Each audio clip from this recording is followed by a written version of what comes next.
And welcome to another edition of the Prepcast, brought to you exclusively by the Morning News of Northwest Arkansas. I'm Nathan Allen, joined this week by Kurt Voigt. First game we want to talk about is Jefferson City, Missouri, played at Fayetteville last week and, of course, won that game 20-18. Kurt, you were at that game. What happened? Why is Fayetteville 1-1 right now?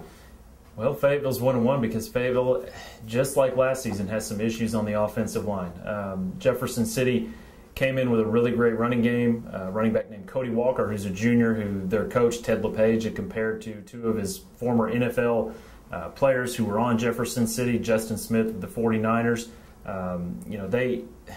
Jefferson City was able to run the ball against Fayetteville, but not like the season before, where Jefferson City, frankly, ran all over Fayetteville. This time, Fayetteville had some problems keeping the pressure off of quarterback Brandon Allen.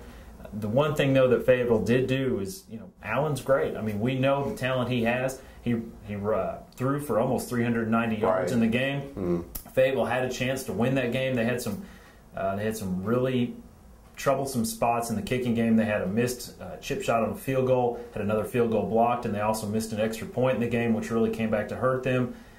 Right now with the Purple Dogs, their issue is not going to be scoring points, even with that offensive line. They've got the skill position people. They've just really got to figure out, they've got to decide, are we going to commit to the run? They only ran the ball 4 times in the second half against Jefferson City, and a lot of that had to do with Jefferson City controlling the ball with their option base, with their run attack.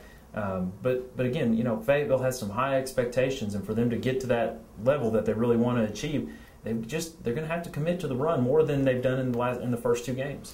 The other game we wanted to touch on was Fort Zumwalt, Missouri, played at Bentonville last week. Bentonville won that game 50-19, 50 points in the first game. I think they've scored over 90 in their first 2 games now.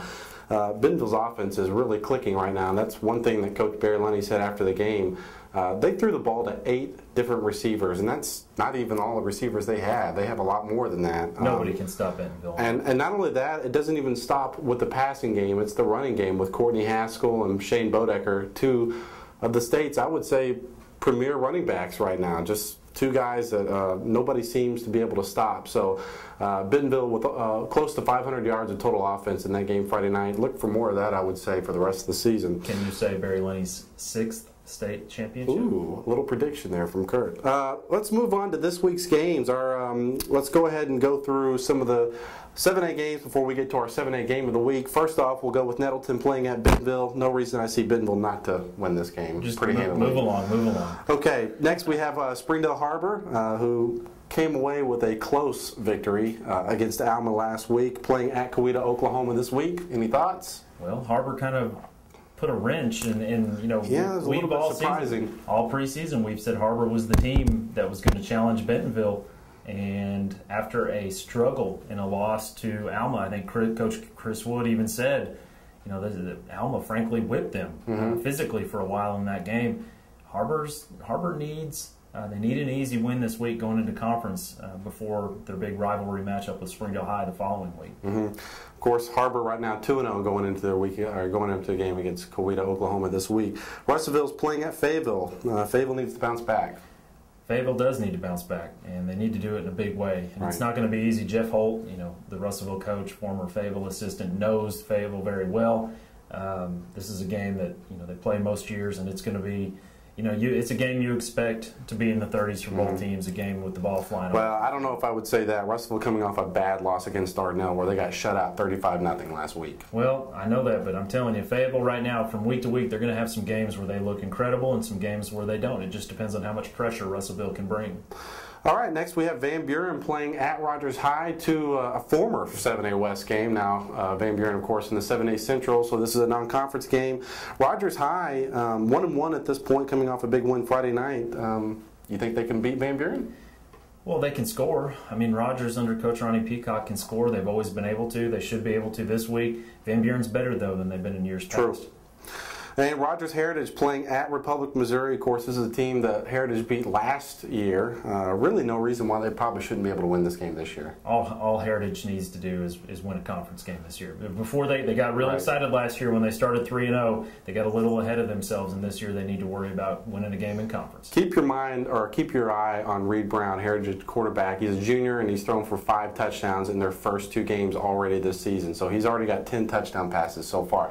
I think the kid is really good, and I just think he's going to get better and better every single week and even next year.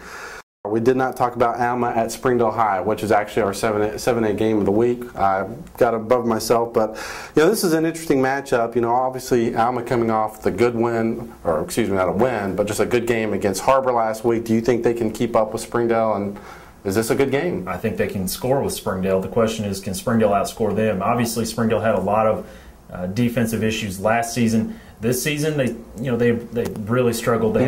But their defense didn't struggle in their opening season loss at Jefferson City. It was their offense with 6 turnovers that hurt them. They bounced back with a big win over Blytheville in Little Rock last Friday. Patrick Calcagney, if they can keep him upright, if they can keep the pressure off of him, I think this is going to be a lot like the Springdale team last year where they could score. Now, again, the question is, can they slow down Alma? And I think the other big question is obviously turnovers was a big deal when they played Jefferson City. Can they keep the turnovers not from happening? Right. Fumbles, whatever. You got to score for this game. Let's predict it. Go Bulldogs, I think. 38-35 in a really close game. Well, I'm going to say it's a close game. I don't think they're going to score that many points. I'm going to say 28-27 Springdale High. And I had a little inside information on that one, so I think I'm going to go with that. Okay, now let's go ahead and go to our small school games. The one I was mentioning a minute ago was Prairie Grove at West Fork, an interesting matchup. Who do you think wins that game? Prairie Grove, before the season, was already, I talked to Thomas Sainer, the Prairie Grove running back, and he had told me before the season how much a loss to West Fork hurt them last season. They really would like to bounce back and win this game. Prairie Grove, though, comes in. The Tigers come in 0-2. They had a tough loss against a really good Cassville, Missouri team. In the first week, they lost to Lavaca. They've had this West Fork game on their calendar circled since, like I said, in the preseason. West Fork, though, has kind of surprised us. They've started strong, haven't they? They've started very strong. They're 2-0 right now, coming off a big win again Friday night. Their quarterback, Isaac Muggy, right now is a kid that played receiver last year, and he's playing exceptional this year in his first year at that position. And I really see no reason why West Fork does not keep scoring points. The deal with Prairie Grove, I think, is can Prairie Grove's defense stop West Fork from scoring the kind of points that West Fork has scored the last 2 weeks? You know what I think. I think Prairie Grove will find a way to get off the schneid here and get to 1-2 heading into conference play. I disagree. I think West Fork wins this game handedly. Let's go to our final small school game of the week. This is Shiloh Christian playing at Greenwood this week. Big matchup, 2 offensive teams. This has always been a great game in the past. Shiloh, of course, 2-0 right now. Greenwood 1-1 after losing to Harbor to start the season 35-0. So let's just get into it. Obviously, Shiloh coming off 2 really big wins right now. They've got all the momentum, the confidence going their way. Is there really any reason why they don't win this game? No, I think you go back to last season. And last season, Shiloh was ahead 24-14 after 3 quarters against Greenwood, and then they just physically manhandled Greenwood in the 4th quarter of that game on the way to a 37-20 win. I was at that game, and what you have to keep in mind is that was a Shiloh team with still a lot of sophomores who were starting. They're all juniors this year. They've already proven they're even better than they were last year. There's a reason that right now they're ranked number 3 in the state overall. I've got Shiloh 42 and Greenwood only 14. I think it's as much credit as you want to give to Rick Jones. When you look at Shiloh Christian, when you look at Kyle Frazier at quarterback, you look at Travis Bodenstein on the left tackle, you look at Samuel Harville, wherever Samuel Harville wants to play and whatever he wants to do. This is the last chance for Shiloh Christian to lose a game this season, and I just don't think it's going to happen. I'm going to agree with you there. I don't think there's any way Shiloh loses this game. I have them scoring 42 points as well, but I've got Greenwood scoring 28. So Shiloh, I think, wins 42-28.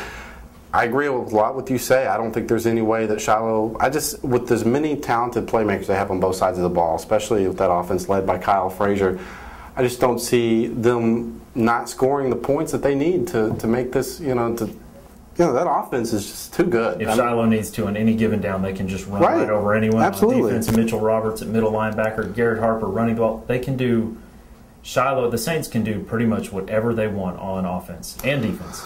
All right, so those are our picks. Thank you for joining us again this week for the Prepcast. Kurt, thanks for joining us. Thank you, sir. I'm Nathan Allen along with Kurt Voigt. This is the Prepcast. Be sure to check us out on the website, www.nwapreps.com.